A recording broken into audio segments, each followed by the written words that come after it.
Дуже воно цікаво влаштовано. Людина сидить і розказує, яка вона багата, яка вона щаслива, скільки в неї грошей, і вона туди відложила, і там в неї є, і то вона купляє, і, коротше, дорого, багато пальців веєром. А ти кажи, ну позич мені там стільки-то, стільки-то. Позич, я тобі розписку напишу, позич. Просто отак, позич. Ніхто не позичить, розумієте? Ніхто. Через те, що там тих грошей навіть близько немає.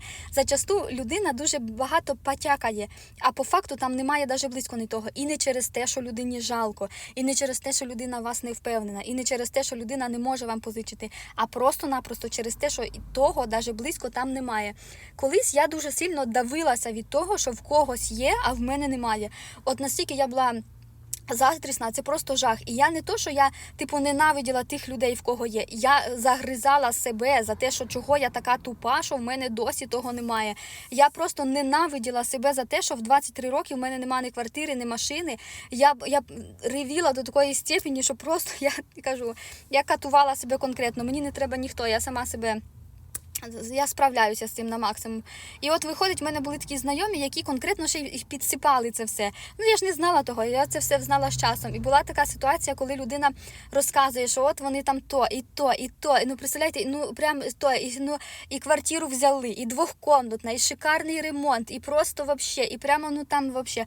А потім просто, як воно виясняється, проходять роки, от людина робить ремонт і показує, і то, оказується, однокомнатна квартира. І я така, стоп, ну, якось так двохкомнатна ж. Ну, була двохкомнатна квартира, 100% я пам'ятаю, що двохкомнатна квартира. А потім людина каже, ой, а ми там казали двохкомнатна, то ні, то однокомнатна.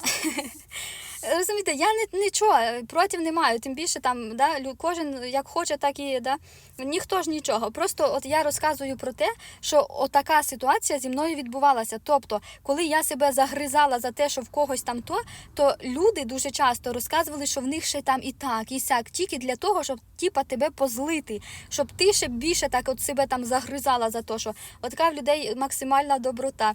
І потім так само, от людина тобі розказує якусь історію. Наприклад, от я купила машину, там так класно купила машину, боже, все, взяла, просто в салон прийшла, кажу, добрий день, мені зразу винесли, все, дали ключі.